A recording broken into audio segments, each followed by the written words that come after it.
Hello ninth class, welcome you all once again in your online classroom. Students, today's our topic is chapter number 3rd of history, Jainism and Buddhism. In this video, I will cover the sources of information about these two new religions and the causes for the rise of the Jainism and Buddhism. Jainism and Buddhism, these two religions, the birth of these two religions took place in India in the 6th century BCE. Next is the sources of information. There are mainly three sources of information about this Jainism and Buddhism. First is the Angas. Angas are the sacred books of Jains. So means the Jain literature is mainly consist in the Angas. The book's name is Angas.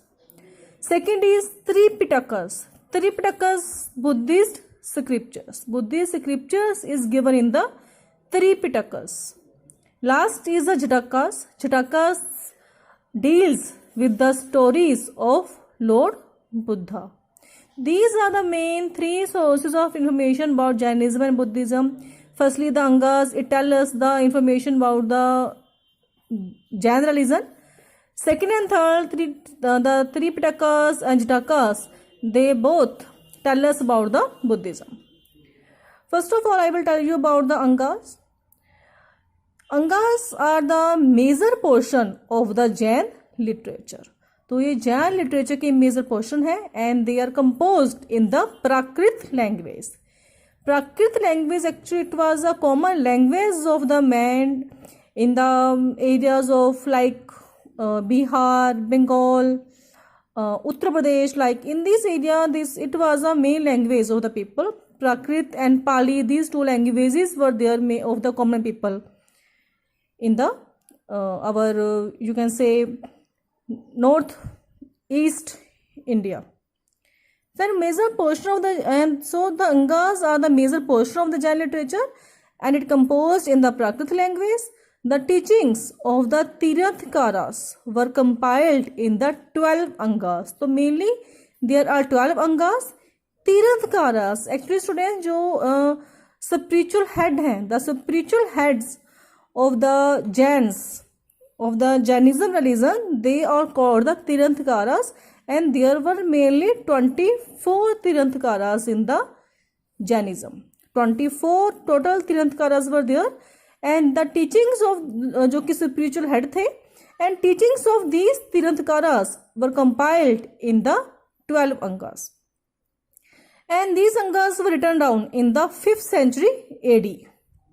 And there are 12 Upangas. अब देखो Angas है उनका आगे सब part है. They are called the 12 Upangas, which are the explanation to the Angas, जिसमें Angas को ही explain किया गया है. Okay, so Angas are there and then 12 Upangas are there.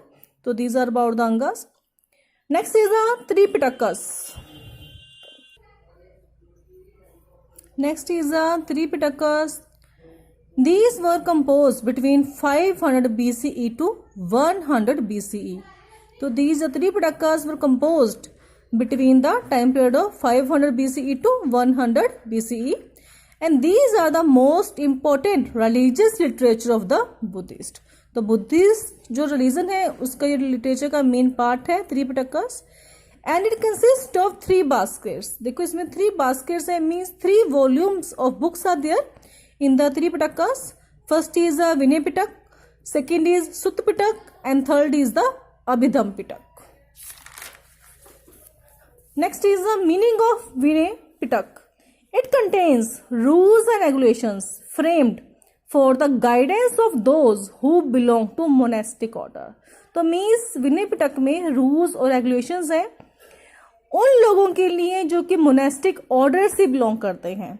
Monastic order means the persons who lived under the religious rule, under a particular religious principle. जो person देखो किसी particular religion को follow करते हैं उसी के अंडर, उसके proper rules और रेगुलेशंस के जो अंडर रहते हैं, they are called the monastic order. तो means it contains rules and regulations framed for the guidance of those who belong to monastic order. Second is a Sutta. It consists of the collection of Buddha's teachings. तो उसमें Buddhas के related जो महात्मा बुद्धा की जो teachings है वो इसमें compiled की गई हैं सुत्त पिटक में. Last is the Abhidhamma Pitaka. It comprises of the philosophical explanation of the doctrines of Buddhist religion. तो इसमें philosophical explanation of doctrines mean जो प्रिंसिपल्स हैं बुद्धिस्ट रिलीजन के. The principles of Buddhist religion are comprises in the Abhidham Pitak. So these are the three main Pitaks: Vinay Pitak, Sutta Pitak, and the Abhidham Pitak. In the Vinay Pitak, it contains rules and regulations which are framed for the guidance of those who belong to monastic order. Sutta Pitak deals with the collection of Buddha's teachings, and Abhidham Pitak, it comprises the philosophical explanation of the doctrines of Buddhist religion. And these are written in the Pali language.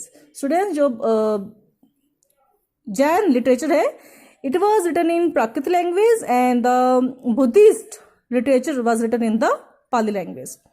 These have been translated into various Indian and foreign languages. तो जो भी इनका literature था Buddhist का उसको Indian और काफ़ी foreign languages में भी इवन ट्रांसलेट किया गया है, because Buddhist was spread to the other parts of the world also. Last is the Jatakas. Jatakas are the most important part of Buddhist literature. There are about 550 Jataka tales. Actually Jataka क्या है? These are the tales. इसमें stories हैं related to Mahatma Buddha. तो it is a collection of 550 stories regarding Mahatma Buddha, and these are written again in the Pali language. They tell us the tales of Buddha in his previous life. जो means previous life में महात्मा बुद्धा की stories, previous life उनके previous birth से related इसमें stories given है. When he was called Bodhisattva. Bodhisattva यहाँ पे बेटा देखो टर्म को यूज किया गया है बोधिसत्व यूज की गई है term in the for the previous birth of Mahatma Buddha. It including incarnations. Incarnations means जब उनका अवतार होता है किसी गॉड का, हम उसको बोलते हैं इनकारनेशन. तो ऐसे माना जाता है कि महात्मा बुद्ध के भी टाइम टू टाइम पर डिफरेंट टाइम पर उनके अवतार हुए थे. तो it included incarnations in the form of snake, a tiger and even an elephant. तो मीन्स इनका अवतार हुआ था स्नेक के रूप में, एक टाइगर की फॉर्म में, and even he was an elephant once. तो these stories are based on the moral lessons. तो उनसे हमें मॉरल जो लेसन्स, मॉरल कुछ नॉलेज मिलती है अबाउट दीज जटाका स्टोरीज. तो these are the sources of information which tell us about the Jainism and Buddhism. First of all, I tell you about the Angas. Second was the three Pitakas, and last was the Jatakas. Next is the causes responsible for the rise of Jainism and Buddhism. तो कौन से causes क्या थे, कारण क्या थे जिनके कारण Jainism और Buddhism का बर्थ हुआ. First of all ritualism in Hinduism. Ritualism देखो हिंदुइज्म में उस टाइम पर एक्चुअली में जो आर्यंस ने, हमने प्रीवियस चैप्टर में रीड किया हिस्ट्री में about the Vedas. There were the mainly 4 Vedas, Rig Veda, Sama, Yajur, Atharva Vedas. तो इन वेदास की जो ट्रू नॉलेज थी, उनमें जो ट्रू नॉलेज थी, अब जो ब्राह्मण्स जो थे they misguided the people. 6th century आते आते, 6th सेंचुरी BC आते आते ब्राह्मण्स ने मिसगाइड करना स्टार्ट कर दिया. अब जो हिंदुइज्म के जो सिंपल डॉक्ट्राइन्स थे दे वर फॉरगॉटन, और इसमें काफ़ी और रिचुअल्स ऐड हो चुके थे for the sake of, for the benefit of only for the Brahmins. तो रिचुअलिज्म हिंदुइज्म काफ़ी इसमें रिचुअल्स ऐड हो चुके थे. At the time of child birth, marriage, death, there were too much rituals. So a common man wanted a simple religion to be follow. Second is costly rituals. अब जो भी rituals जो थे, जो भी ये रीति रिवाज थे, जो भी इनके ट्रेडिशंस थे, देवर कॉस्टली. वो इतने एक्सपेंसिव हो चुके थे that it was not affordable to a common man. जो कि पुअर पीपल है, कॉमन मैन है, उनके लिए उसको अफोर्ड करना इन रिचुअल्स को काफ़ी कॉम्प्लिकेटेड था. There were too much costly. Third is animal sacrifice. अब देखो वहां पर उस टाइम पर ये था कि अगर यज्ञ परफॉर्म होते हैं तो उस टाइम पर एक एनिमल की बलि देनी है. लाइक ओक्स, जो एग्रीकल्चर में मेनली जो बैल वगैरह होते हैं जो यूज होते हैं, उस टाइम उनकी बलि के लिए बोला गया बाय द ब्राह्मण्स. और जो बैल जो थे, ox जो थे, they were the main part of the agriculture process and they were very much costly, so it harmed the agriculture activities and it also hurt the sentiments of the people to sacrifice their animals for the yajanas. So animal sacrifice was also a main reason for the rise of the Jainism and Buddhism.